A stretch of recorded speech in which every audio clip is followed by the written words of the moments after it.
ताजमहल पे अगर हमने टैक्स लगाया होता तो वो तो आज की डेट में कम से कम 25 करोड़ रुपए से ऊपर निकल गया होता। जिस ताजमहल से दुनिया भर में मशहूर है भारत, उसी ताजमहल पर फटा है 1,90,00,000 का पानी का बिल और 1,40,000 का प्रॉपर्टी टैक्स। आगरा फोर्ट को भी भेजा गया है नोटिस। 370 सालों में पहली बार ऐसा हो रहा है। मगर क्यों दिया गया ये नोटिस? क्या ताजमहल के करता धरता आर्कियोलॉजिकल सर्वे ऑफ इंडिया दे पाएंगे इतना पैसा? और 370 साल से जो बिल नहीं मांगा गया वो अब क्यों? ये सब बहुत लाजमी सवाल हैं जिनके जवाब हमने अपनी इस वीडियो में देने की कोशिश की है। हेलो आदाब, मैं हूं साहिबा खान और आप देख रहे हैं अनकट।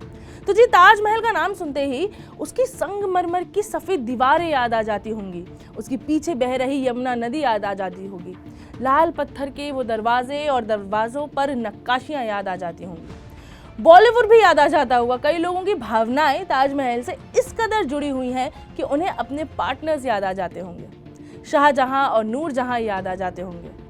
मगर अब कई दिनों तक ताजमहल इसलिए भी जाना जाएगा क्योंकि योगी आदित्यनाथ सरकार की आगरा नगर निगम ने ताजमहल को 1 करोड़ का वाटर बिल और 1,40,000 का प्रॉपर्टी टैक्स का नोटिस भेजा है। ये बिल्स 2021 से 22 और 22 से 23 के लिए है। एएसआई को ये ड्यूज 15 दिन में क्लियर करने हैं, ऐसा बताया गया है। अगर ऐसा नहीं किया गया तो भरपाई के लिए ताजमहल को ही अटैच कर दिया जाएगा। अनकट ने एक्सक्लूसिवली बात की है आगरा के महापौर यानी कि मेयर से। उन्होंने इस पूरे मसले पर बहुत ही क्लियर जवाब दिए हैं और मसले को समझाने की कोशिश की है। आइए जानते हैं कि मेयर साहब ने क्या कहा। ताजमहल पे अगर हमने टैक्स लगाया होता तो वो तो आज की डेट में कम से कम 25 करोड़ रुपए से ऊपर निकल गया होता। उनका कहना है कि हमने कोई कनेक्शन नहीं लिया है, लेकिन जो हो सकता है रेजिडेंशियल पे इनको नोटिस हुआ है और जो कॉमर्शियल एक्टिविटीज उनकी हो रही है उस पे लिया गया है। ताजमहल के अंदर कोई पानी की लाइन है भी नहीं, तो ताजमहल के अंदर का पानी की लाइन का कोई मतलब नहीं है वहाँ पानी का पैसा लेने का। जो बाहर का एरिया है उनकी कस्टडी में एरिया है, तो वहाँ का होगा ये टैक्स जो लिया है, नोटिस हुआ है। काफी टाइम बाद इस तरीके का कोई बिल वहाँ पे लिवाई किया गया है, उसका कोई पर्टिकुलर रीजन है? ये वाली बिल्डिंग किसी कारण से इन पे टैक्स नहीं आरोपित हो पाया हुआ उस वक्त पर। जब संज्ञान में आती है चीज तो उसको लीगली चीज को करना आवश्यक हो जाता है। उत्तर प्रदेश के अंदर जो भी सरकारी स्मारक है जी, और उन पर कोई भी टैक्स स्मारक पर नहीं लिया जा सकता है जी, बिल्कुल। लेकिन स्मारक से बाहर जो भी उनकी गतिविधियां हैं तो उस पे कर लिया जा सकता है। कौन से एरिया की बात हो रही है यहाँ पर? ये एरिया वो है जहाँ आप टिकट बिकती है। अच्छा। वो एरिया है जहाँ पर इनका रेजिडेंशियल है।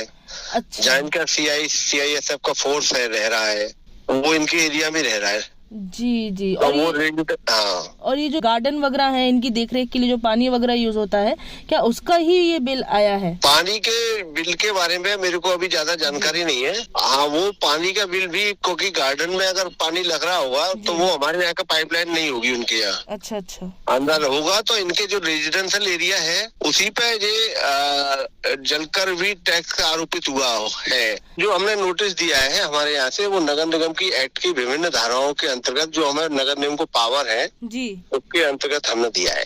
एएसआई के आगरा सर्कल के superintendent archaeologist doctor Rajkumar Patel का इस विवाद पर क्या कहना है वो सुन लेते हैं। मॉन्यूमेंट्स पर प्रॉपर्टी टैक्स लागू नहीं होता, हमें पानी का बिल भी नहीं भरना होता है क्योंकि उसका कोई भी कमर्शियल इस्तेमाल नहीं हो रहा है। पानी ताजमहल के अंदर ही हरियाली बनाए रखने के काम आता है। आज तक ऐसा नोटिस नहीं भेजा गया। हो सकता है कि इसमें कोई भूल चूक हो गई हो। हालांकि नगर निगम कमिश्नर निखिल टीकाराम ने टाइम्स ऑफ इंडिया को ये बताया। हाँ, ये बात सही है कि राज्य में ज्योग्राफिक इंफॉर्मेशन सिस्टम यानी कि GIS से विश्लेषण करके नए नोटिस भेजे गए हैं जिसे टैक्स का हिसाब लगाया गया है। सरकारी बिल्डिंग्स और धार्मिक स्थलों के साथ साथ सभी परिसरों पर बकाया राशि के आधार पर नोटिस जारी किए गए हैं। कानून की सही प्रक्रिया के बाद ही कोई भी छूट प्रदान की जाएगी, रिबेट प्रदान किया जाएगा। एएसआई को नोटिस जारी करने के मामले में उनसे जो भी जवाब आएगा उसी के आधार पर आवश्यक कार्यवाही की जाएगी। नगर निगम की ताजगंज जोन के असिस्टेंट म्युनिसिपल कमिश्नर ने टीओआई को बताया कि जीआईएस के आधार पर एक निजी कंपनी को नोटिस भेजने की बागडोर दी गई थी। इस मामले में एएसआई का कहना है कि 1920 से ताजमहल एक प्रोटेक्टेड मॉन्यूमेंट है। आपको बता दूं कि ताजमहल पर कभी भी ऐसा टैक्स लागू नहीं किया गया है। अंग्रेजों के समय भी ताजमहल में कभी भी कोई बिल नहीं दिया गया। इस पर अभी भी इन्वेस्टिगेशन बाकी है। दोनों ही सरकारी ढांचे हैं और उत्तर प्रदेश में केंद्र की ही भाजपा सरकार है जिसे योगी आदित्यनाथ चला रहे हैं। अगर ताजमहल ये कर चुकाता है या फिर जितना भी चुकाता है, हम इसे अपने कमेंट्स में अपडेट कर देंगे। आप हमारे साथ बने रहें और देखते रहें अनकट।